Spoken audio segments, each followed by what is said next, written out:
Hi, my name is Marcus, and this is a companion podcast for the C.G. Jung Helpdesk Meetup Group. I host live events on Zoom every 2 weeks about the concepts and ideas of the Swiss psychologist Carl Gustav Jung. Every event I give a presentation about the Jungian concept, so have fun with this event's topic. And I want to welcome you all to a very special topic today, which is on irrationality. And I've been doing this already now for a pretty long time, as I said, 3.5 years, and I've been reading Jung since 2020. So when the pandemic started, I had a lot of time on my hand and I started reading Jung, 20 pages a day. And even though that I spent now a long time, almost 6 years, reading about Jung, thinking about Jung, I always find new stuff that's there to explore. And one very interesting topic that very rarely comes up is about irrationality and how Jung sees it. So we will talk about the concept and ideas from Jung about irrationality, how he sees it, and what he talks about when he talks about irrationality. And to best explain that, I want to talk about the life of Jung. And his works are always very intertwined between his life, his personal journey, and the concepts and the ideas he had. And we have to think about a very special time in Jung's life. He grew up, he went to school, he studied psychology, even though that at first he wanted to study archaeology or medicine. Well, he studied medicine, but he specialized then in psychology and started working in, we'd call a mental institution, where people with very severe psychological problems were. So schizophrenic people with psychosis, and so on. It was called Burgholzli. And he used that to work, but also to explore and do research. As a scientist, because he was a trained scientist, he had his PhD that he got at university, and he was doing their scientific, academic research to explore the psyche of human beings. Because back then, that's roughly 1900, psychology is a completely new science. Not so much stuff is known. It's known that there is something like the psyche, there is a psychology, and there are certain phenomena that are not explained yet. And the notion comes up that because someone acts weirdly does not mean their brain is damaged, but rather you can help people and talk with them through problems and solve these things.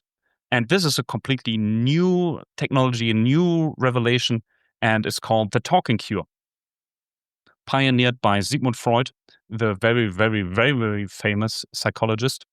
And Jung doing research and Freud publishing his works and views on the psyche, on the unconscious as a concept, brings both together, because suddenly those experiments that Jung did in Burgholzli and the phenomena he could see but could not explain, he could measure those, but he did not have a framework to make sense of them, perfectly make sense and fit it into psychoanalysis. So they got into contact, they started writing letters, which is, well, the way how to communicate when one person is in Zurich and the other is in Vienna. And they became close friends through that, even though that Freud was 20 years older and Jung was very young. He was in his early 30s. And they immediately form a very big and strong friendship. The first time they talk, it's for 13 hours straight, and they write themselves constantly. And they visit each other and their families.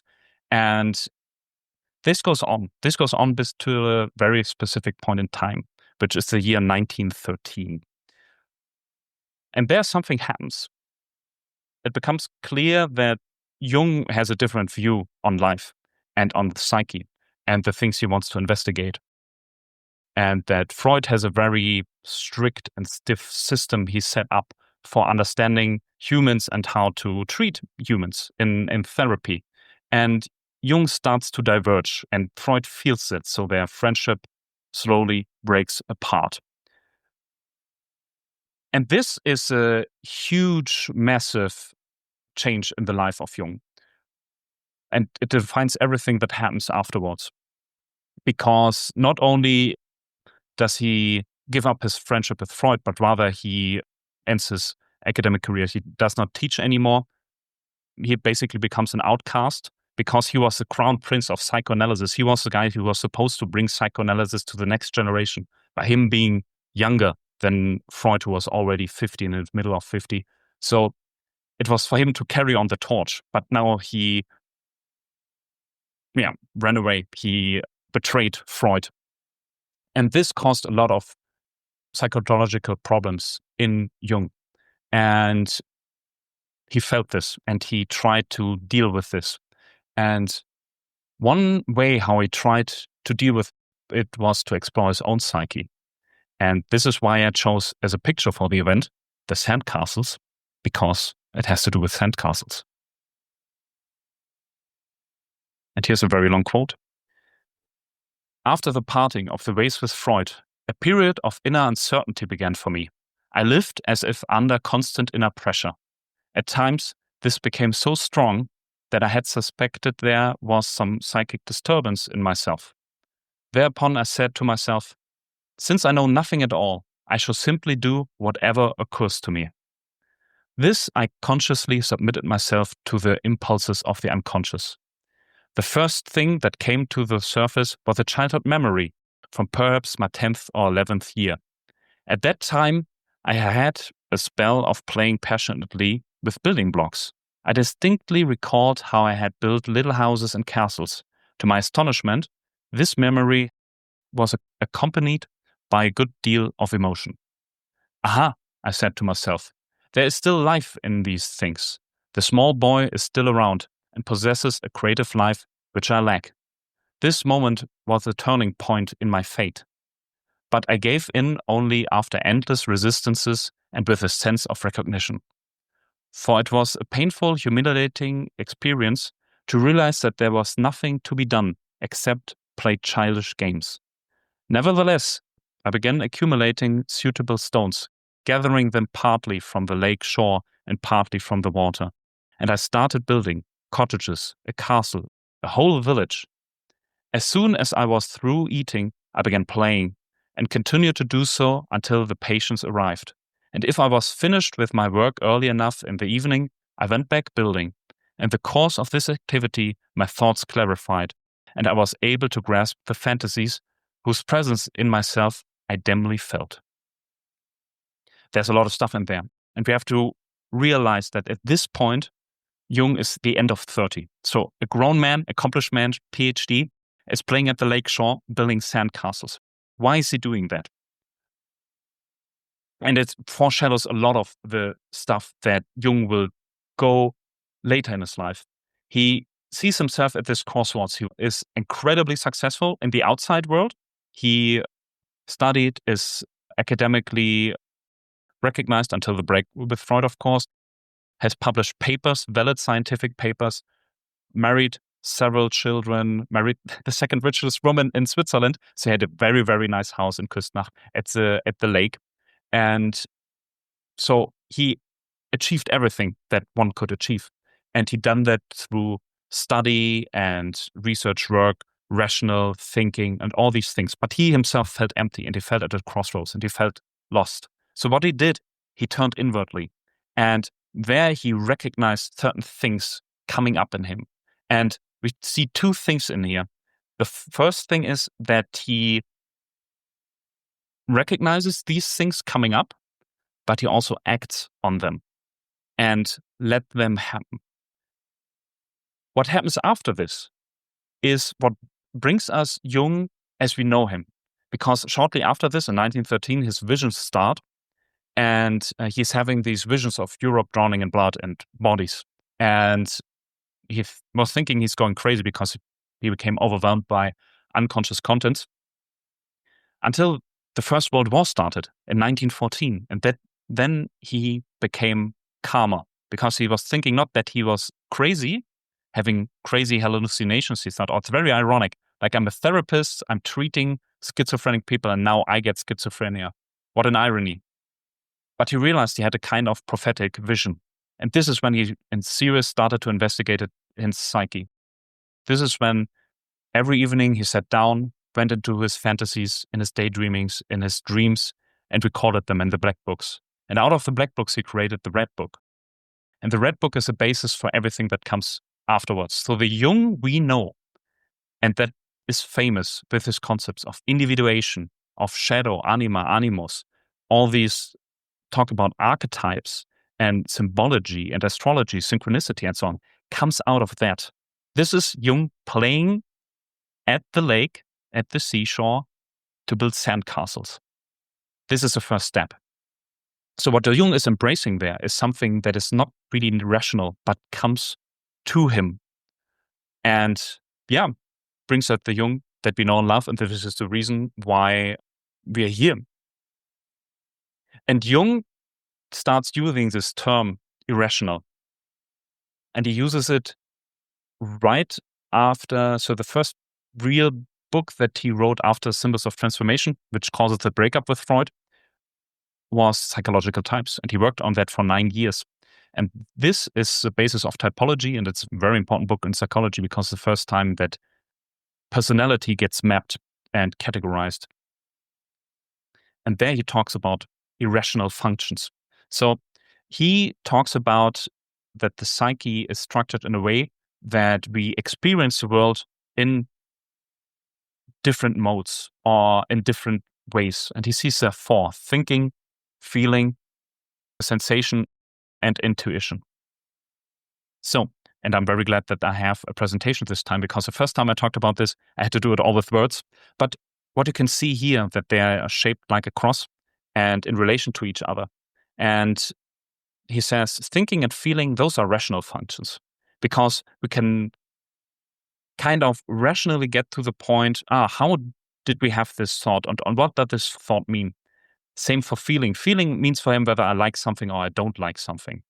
But I can argument why I like something or why I don't like something, so I can make a rational argument for my feeling, same as for my thinking.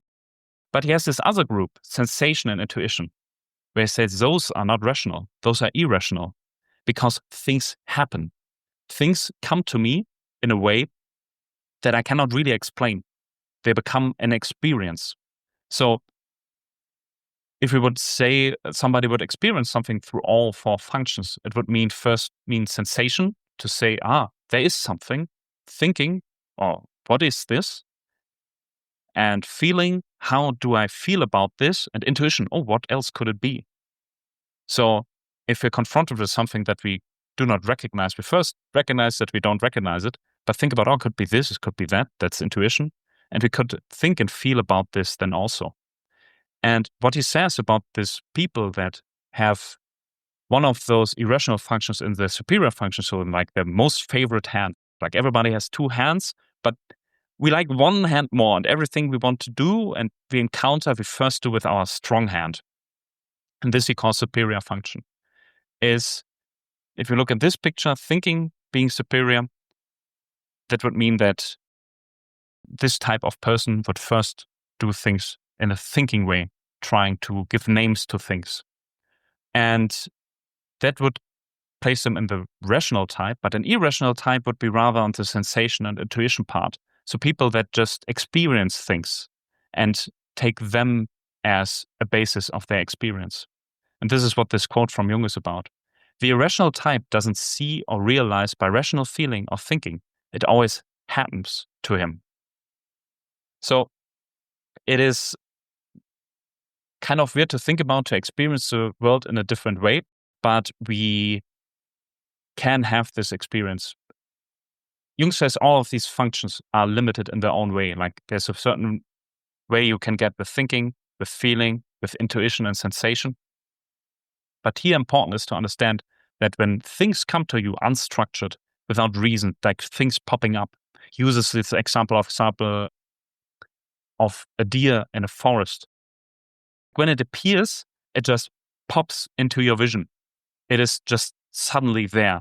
And this is what he means with irrational. For the moment, it's pretty irrational. We can start thinking about it and having intuition where it's coming from and where it's going, but it just appears.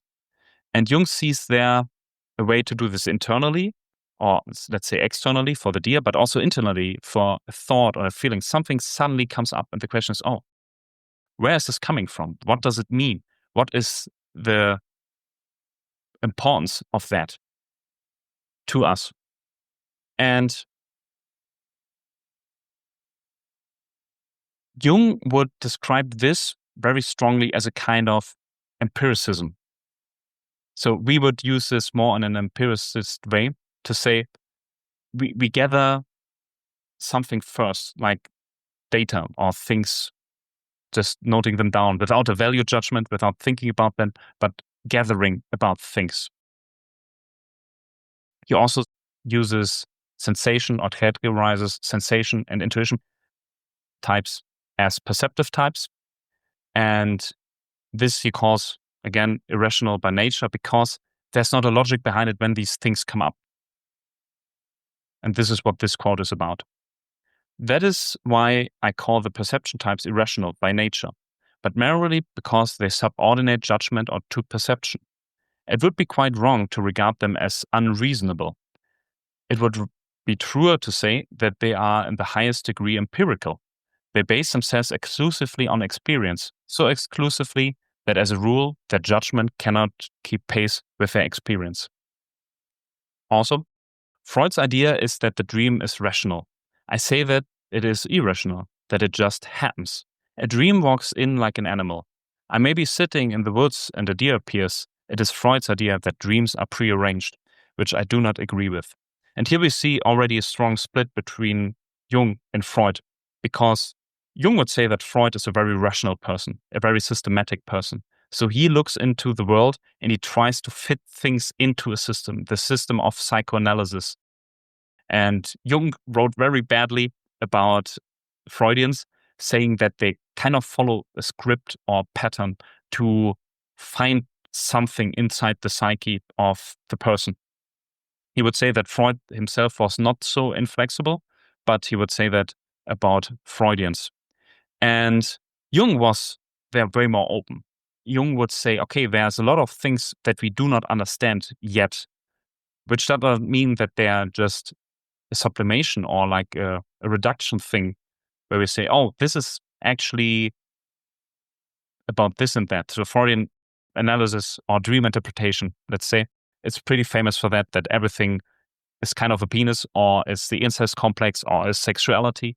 And Jung had a big disagreement about this approach to take the world, to take experience and then reduce it down to a system and say like, oh yeah, this is all a facade. This is all not really a thing in itself, but rather, oh, it's a disguise for something that is hidden. And this view to see dreams and experience dreams is extremely different between Freud and Jung. While Jung would focus on these details to say like, oh, you dream of a fairy godmother. Why do you dream of a fairy godmother? Freud would say, okay, yeah, this is like your mother and like the incest complex.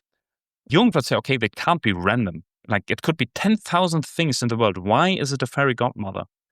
So we see there already a Jungian approach to focus on details and do this without judgment and without diminishing them. So working very empirically to accept everything as it is first. Something is there and we cannot argument it away and we cannot really remove ourselves from that. We first have to really record and accept the things as they are. And this goes very much into sensation or intuition. There are things and they are the way they are, and we need to accept that already. And while Freud would say, okay, let's reduce it down. Let's say this is all facade, this is all a lie, this is the sensor trying to trick you and create a wish fulfillment for you. It is, okay, there's something natural about this because nature is irrational. It is hard to understand. It's hard to grasp. It's just things happening and they're happening to us. And we kind of have to accept that. If we close our eyes to that, it's still happening there. So the Jungian approach is extremely open. And this is why Jung was interested in many, many, many different topics. So the stuff I said before that he's talking about astrology, synchronicity, mythology, religion, occult, dreams, everything has to do with that. Jung says we have to be kind of irrational about that. We kind of have to be removed from a system from that and take things as they are first.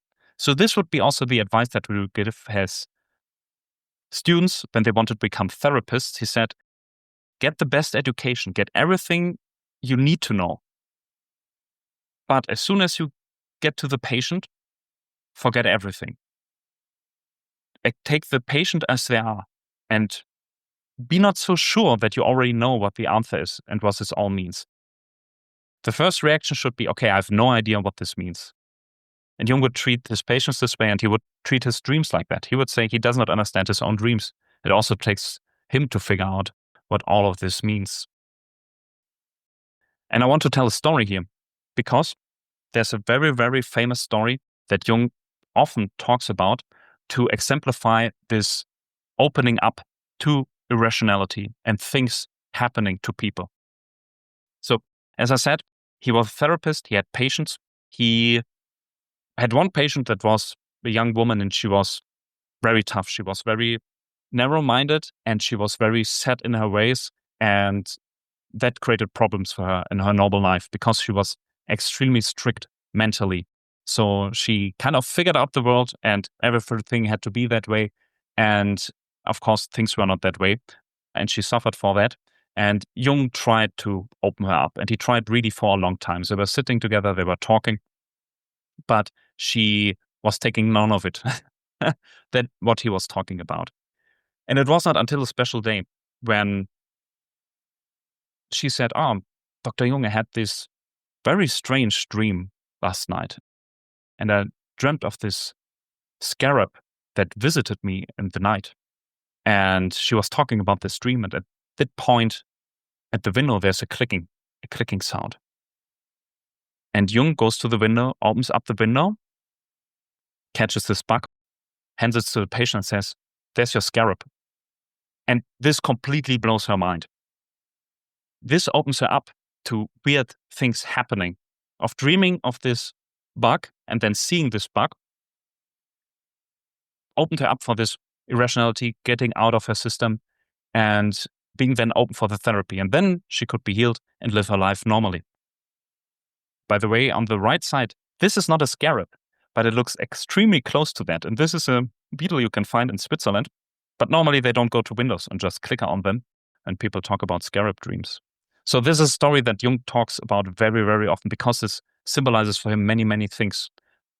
One is, of course, is part of irrationality, but the other of synchronicity. So things happening in the outside world that are matching inner states and have a very specific meaning that is only to reveal to those who experience them. So what is happening there in the psyche, and where Jung says how the psyche acts, we in our consciousness and our ways, mentally, in our rational ways, are very much fixed in a kind of system, in a kind of known land, which we say, this is all I know, this is all I can do, and there's nothing else. He would say, no, the psyche is more than that. Anything you know, like there's more to know, and you are very much blind to things. So when we have a superior function, when we have our favorite hand, it means we only do it with that hand. And Jung says, no, we have like 2 hands. On the case of functions, you have 4 functions. You need to be well versed in all of them because that's your complete psyche. This is what you are meant to do and meant to be. You are meant to become a complete human being. And that means to leave the known, well-trodden path and go in the weird and strange. And Jung says the psyche does this by a function called compensation. So the psyche kind of feels when you're going off too much into one direction and it will pull you down in the other. So for example, 2 weeks ago, we talked about the movie Scarface. And it was that Tony got completely successful in the external world and rose very, very high, but had no spiritual development. And he suffered for that. And he felt this emptiness. Even though that he achieved everything that he wanted in the external world, he felt very empty inside. And this feeling comes from the psyche. And Jung sees this constantly in his patients, in his own experience, that there is something creeping out of the unconscious, trying to bring the person back into balance and make them aware of the things they are missing. But these things, of course, are disagreeable. Those are strange. This is the right hand. Suddenly you have to brush your teeth with the right hand and you're weirded out by that. Well, I'm left-handed. This is why I say the right hand weirds me out. But this experience that there are coming unstructured things that do not make sense in the internal or externally, Jung says, not shutting off, but rather accepting them. And there's a quote for that. For the layman who has done his utmost in the personal and rational sphere of life and yet has found no meaning and no satisfaction there, it is enormously important to be able to enter the sphere of irrational experience. And that's what I meant when I talked about Jung's words and thoughts are very closely related to his own experiences. Those who are following already the meetup group and the podcast for a long time, every time we talk about life, Jung talks about that life takes a midpoint shift at the end of 30, so exactly like for him, and is there going into the unconscious, into the irrational, into the things that look strange. And why are people afraid of that? This is for the second quote. Therefore, people are often afraid to look inside, assuming that what they see there will happen in reality. And perceiving, experiencing, those are the irrational functions. Those are the ways to experience the things that not necessarily make sense and are weird and are strange. And if you're not used to that, this is, of course, an unnerving situation and experience. And the question is now, of course, like how to deal with it. And I have a quote here for that. If your surroundings begin to be alive and to talk to you, it means madness.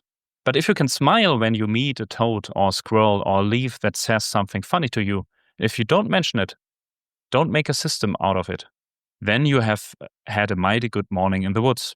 You are very healthy and have a good appetite and will sleep well. You are surrounded by goblins, and your solitude was quite a beautiful garden. But don't tell it, because then the goblins disappear, and instead you have ghosts. This is a complicated quote. So what we have here is this irrational thing coming up. So like squirrels talking, leaves talking. Jung was surrounded by people who had weird experiences.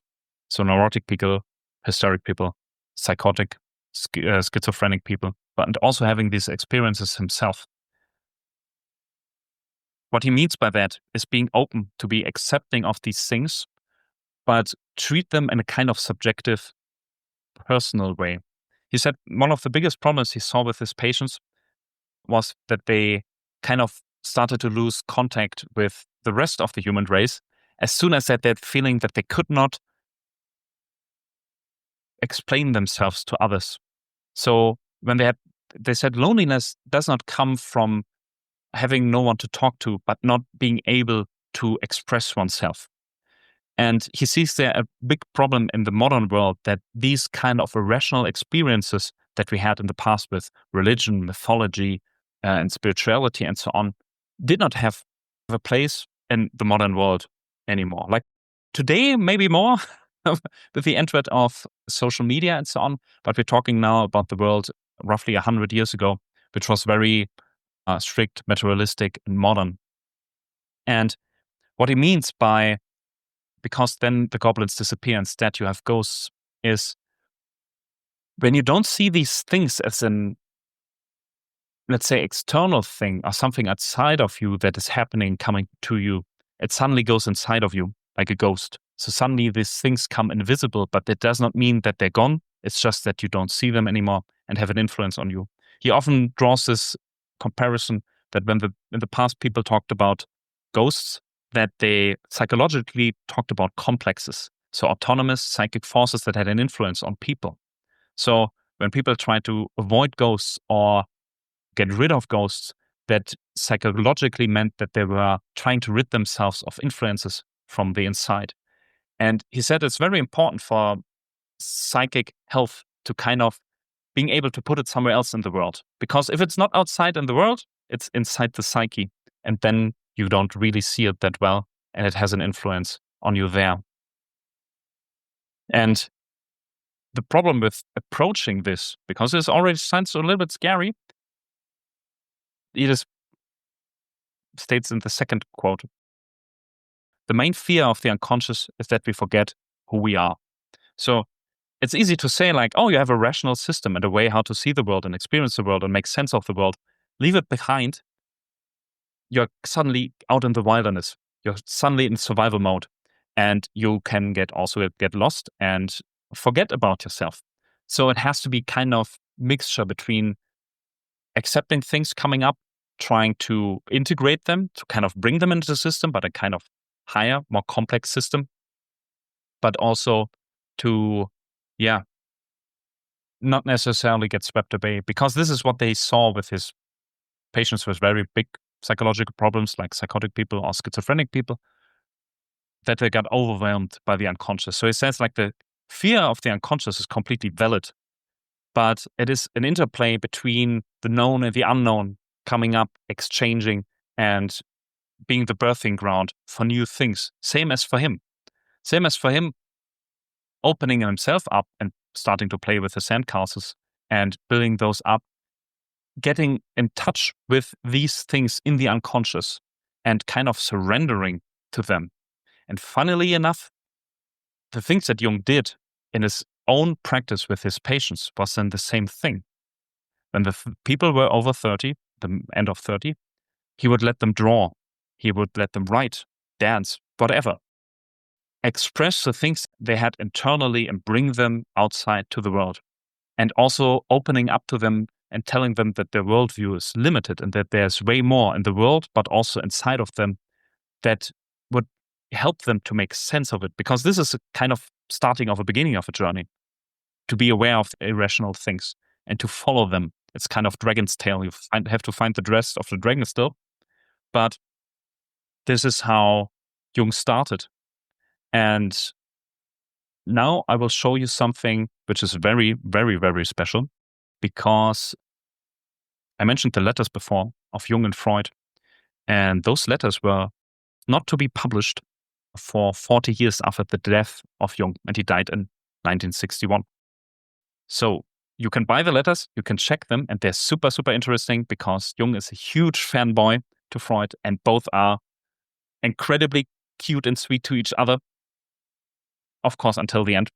And there's a turning point. There's a turning point in the letters, and there is one passage that Jung writes, and it's showing the end of the beginning of Jung's first part of life. And what he's writing there to Freud, very excitingly, not really knowing that this was end the relationship. Occultism is another field we shall have to conquer, with the aid of the libido theory, it seems to me. At the moment, I am looking into astrology, which seems indispensable for a proper understanding of mythology. There are strange and wondrous things in these lands of darkness. Please don't worry about my wanderings in these infinitudes. I shall return laden with rich booty for our knowledge of the human psyche. For a while longer, I must intoxicate myself on magic perfumes in order to fathom the secrets that lie hidden in the abyss of the unconscious. In retrospect, we can say, well, it's a very long while where he stands there, because he will stay there for the rest of his life, trying to explore the dark parts, the wondrous, dark places of the human psyche, to make sense of what it means to be a human being, what it means to live as one, to develop as one. And this marks a switch, because if you read the answer letter from Freud, it's a little bit formal. He's like, oh yeah, that sounds good, son. Don't stay out too late. And then Jung writes this book, Symbols of Transformations, and sends it to Freud. And Freud does not say anything about the book. And Jung then asks, because the book deals with this.